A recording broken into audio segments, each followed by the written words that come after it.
sir. Welcome to IANS. Hello, nice to be here.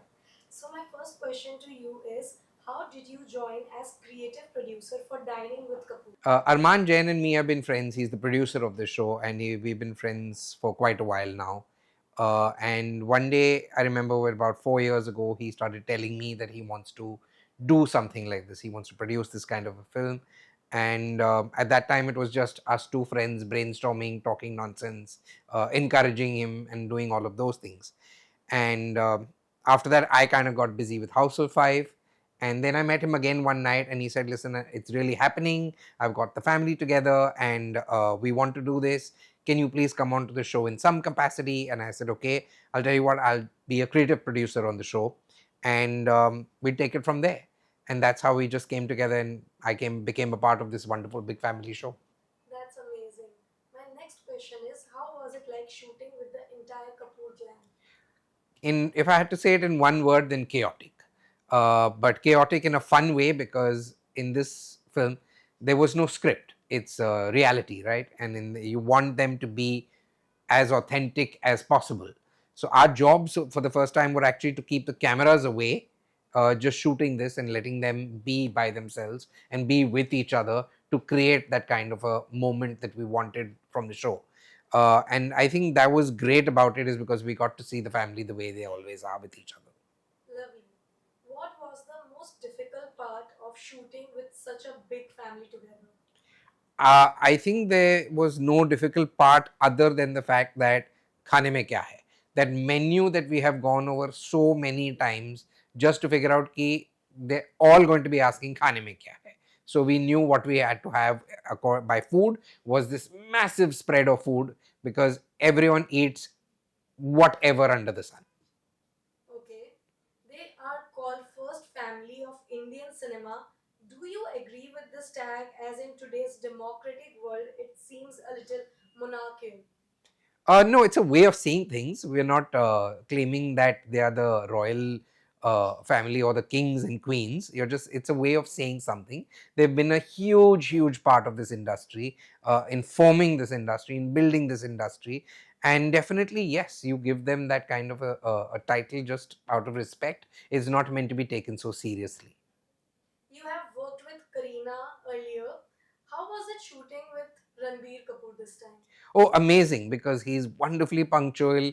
He's just there. You can tell him to do whatever you want from him to do. But unfortunately, in this one, I didn't get to direct him in that sense because I was a creative producer sitting on the side and just watching everyone and making sure cameras are taken care of rather than the actors. Okay, lovely.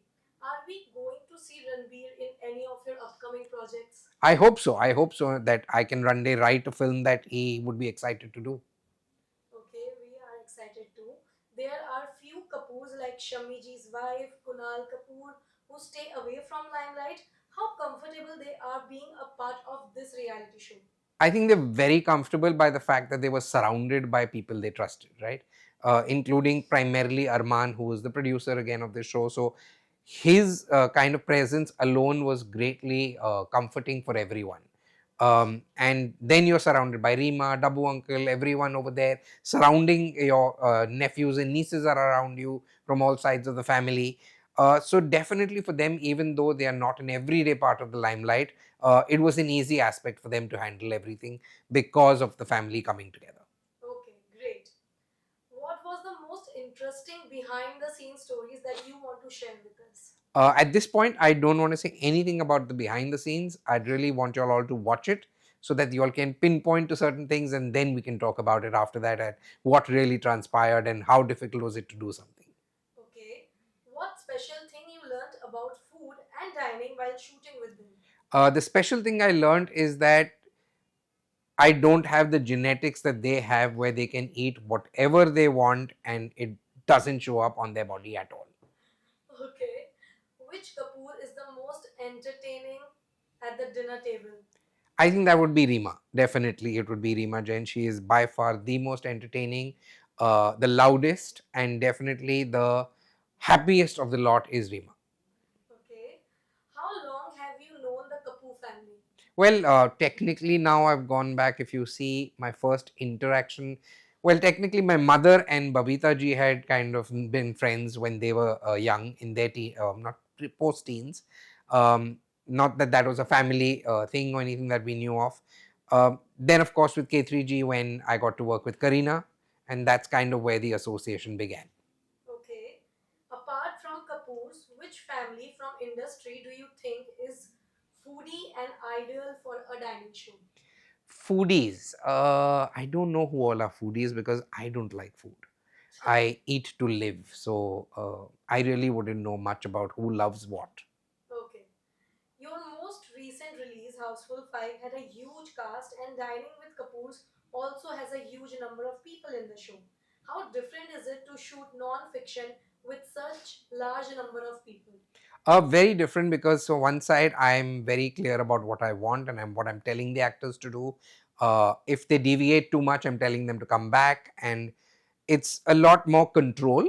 Whereas in a live show, I mean, in a reality show like that, you want them to go wild. You want them to go all over the place, and technically, you're not controlling anything. You're just sitting there and making sure you kind of get something or the other, and then figuring it out. Okay. Talking about Houseful 5, while the film received commercial success, but it also received a lot of flack online for objectifying women. What is your take on this? Well, my take on is, why didn't I get flack for objectifying men? That's what I wonder about all the time. Is like, if you're telling me I'm objectifying women, why weren't there accusations about me objectifying men? Moment that starts to come, you realize it's an equal thing. I think beautiful. They all look beautiful looking people. Why shouldn't I show them off for all the hard work that they put into looking fit and looking great on screen? Why not? I don't have a problem with it. Whoever does can just figure it out. Thank you so much, Tarun, for doing this. My pleasure. It was great being here.